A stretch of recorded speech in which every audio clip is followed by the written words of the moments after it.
आज मैं इस वीडियो में कराने वाला हूँ क्रिया। क्रिया किसे कहते हैं, क्रिया के कितने भेद होते हैं और हिंदी व्याकरण में क्रिया का कहाँ पे इस्तेमाल होता है। अभी तक आपने हमारे चैनल सब्सक्राइब नहीं किया है तो नीचे रेड कलर का बटन है उसे दबा के सब्सक्राइब कर ले, साथ में बेल आइकन को प्रेस कर दें। इससे ये होगा जब भी भविष्य में नई वीडियो अपलोड करूँगा उस नोटिफिकेशन में आपको मिल जाएगा। तो करते हैं वीडियो शुरू। क्रिया परिभाषा देखते हैं इसकी। किसी काम के करने का तथा होने का बोध करने वाले शब्द को क्रिया कहते हैं। हम कोई काम करते हैं, जैसे कुछ भी करते हैं, लिखते हैं, पढ़ते हैं, खेलते हैं, जो कोई हम क्रिया करते हैं हम जो काम, उसे हम क्रिया कहते हैं। जैसे अनुपम लिखती है, अनुपम की क्या क्रिया कर रही है। अनुपम लिखने का काम कर रही है। वर्षा हो रही है, वर्षा एक क्रिया हो गई। क्रिया के भेद देखते हैं कितने हैं। क्रिया के भेद सकर्मक क्रिया, अकर्मक क्रिया। यहाँ पे हमने क्रिया की परिभाषा देखी है और यहाँ पे हम क्रिया के भेद देखने वाले हैं। पहला देखते हैं अकर्मक क्रिया। परिभाषा कर्ता को करने के लिए जिस वस्तु की आवश्यकता होती है, मतलब करने वाले को, काम करने वाले को जिस वस्तु की आवश्यकता पड़ती है उसे कर्म कहते हैं। करने वाले को जिस चीज़ की आवश्यकता पड़ती है, कुछ लिखने का काम कर रहा है तो उसे पेन की और कॉपी की आवश्यकता पड़ती है।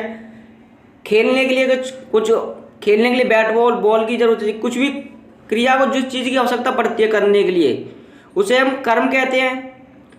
जिस क्रियाओं का फल कर्म पर पड़ता है, मतलब करने वाला जिस क्रिया को करता है पड़ता है, या जिन क्रियाओं के साथ कर्म होता है उन्हें सकर्मक क्रिया कहते हैं। जिसमें काम करने वाला और वस्तु होती है उसे हम सकर्मक क्रिया कहते हैं। जैसे नीरज पत्र लिखता है। नीरज क्या है, क्रिया हो गई। नीरज क्या हो गया, कर्म करने वाला हो गया, और पत्र क्या है, क्रिया हो गई। नीरज क्या काम कर रहा है, पत्र लिखने का काम कर रहा है।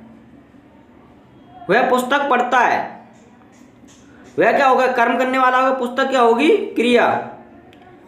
पढ़ता है।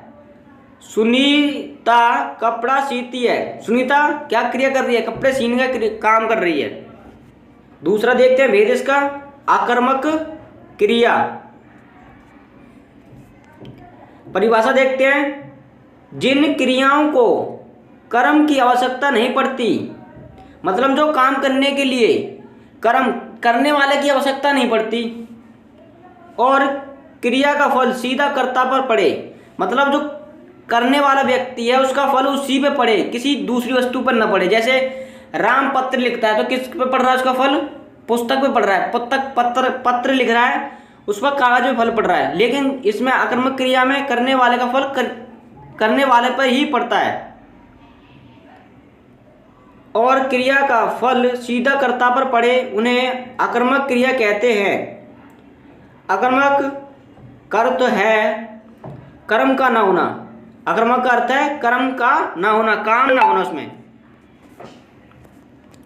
जैसे रमेश हंसता है, इसमें कोई काम हो रहा है, रमेश हंसता है। रमेश हंसता तो रमेश का हंसने का उस पर काम उसी पे पड़ता है। आकर्मक क्रिया में जो करने वाला व्यक्ति है उसका फल उसी पे पड़ता है। कुत्ता भौंकता है, इस पर किसी और को फर्क पड़ रहा है, नहीं पड़ रहा है। कुत्ता भौंकता है तो कुत्ते पे फर्क पड़ रहा है। शेर दहाड़ता है, वो शेर दहाड़ता है, शेर पे पड़ता है फर्क। करने वाला जिस काम को करे उसका फल उसी पे पड़े, उसको आकर्मक क्रिया कहते हैं। और इसमें आकर्मक का अर्थ है कर्म का ना होना, इसमें कोई काम नहीं होता।